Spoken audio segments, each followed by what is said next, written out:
આજનો તારીખ 11 રોજ તળાજામાં કોળી સમાજના સમૂહ લગ્નનું ભવ્ય આયોજન કરવામાં આવ્યું હતું, જેમાં આ આયોજન તરફદાર કોળી સમાજ યુવા સમૂહ લગ્ન સમિતિ દ્વારા ભવ્ય સમૂહ લગ્નનું આયોજન કરવામાં આવ્યું હતું, જેમાં આ લગ્નમાં 56 જેટલા નવ દંપતીઓ લગ્ન ગ્રંથિથી જોડાયા હતા। આ શુભ પ્રસંગે પૂર્વ સાંસદ શ્રીમતી ભારતીબેન શિયાળ તેમજ દિવેશભાઈ સોલંકી, તળાજાના ધારાસભ્ય શ્રી ગૌતમભાઈ ચૌહાણ, તળાજા તાલુકા પંચાયતના પ્રમુખ રાણાભાઈ સોલંકી સહિતના રાજકીય અને સામાજિક આગેવાનો ઉપસ્થિત રહ્યા હતા અને નવ દંપતીઓને આશીર્વાદ પાઠવ્યા હતા।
યુવાનોમાં છે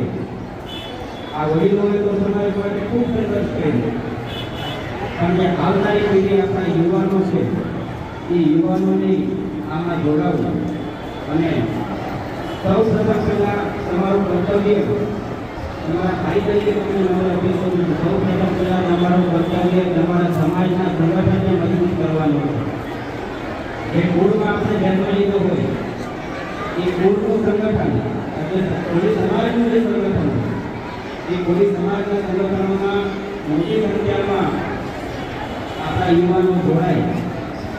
એકતા પણ બની રહે એટલા માટે થઈ અને સામાજિક રીતે પણ ખોટી અંધશ્રદ્ધા કુરિવાજો અને ખોટા ખર્ચાઓમાંથી મુક્તિ મળે, ખાસ કરીને કોળી સમાજમાંથી શક્તિ સમૃદ્ધિ અને સમૃદ્ધિ પણ બચત થાય અને એટલા માટે આજે 55 નવ દંપતીઓ એ લગ્નગ્રંથિથી જોડાયા છે। એમના માતા પિતા વાલીઓ અને નવ દંપતીને પણ શુભાશીષ આપીશ અને અભિનંદન આપીશ। ઘર આંગણે લગ્ન કરવાના બદલે સમાજના આંગણે સંતો મહંતો અને મહાનુભાવોના આશીર્વાદ સાથે પોતાના જીવનની નવી યાત્રા શરૂ કરી છે, એમને હું ખૂબ અભિનંદન આપું છું। અને ખાસ કરીને યુવા તરફદાર કોળી સમાજની જે ટીમ છે, જે છેલ્લા 7 વર્ષથી એ ખૂબ સરસ રીતે સુવ્યવસ્થિત અને શિસ્તબદ્ધ રીતે કોળી સમાજના સમૂહ લગ્ન કરી રહી છે, એમને પણ ખૂબ ખૂબ અભિનંદન આપું છું। અને સમાજ પણ એક તાંતણે બંધાયેલો રહે, કારણ કે કોઈ પણ સમાજ હોય એની સામાજિક એકતા એ ખૂબ મહત્ત્વની છે। અને ખાસ કરીને આવા સમૂહ લગ્નો દ્વારા સમાજમાં પણ એક સંદેશ જાય છે કે જે આપણે ખોટા ખર્ચા અને જે પરંપરાગત રીતે લગ્ન કરીએ છીએ એના બદલે ખોટા ખર્ચા બંધ થાય, આનાથી સમય અને સંપત્તિની પણ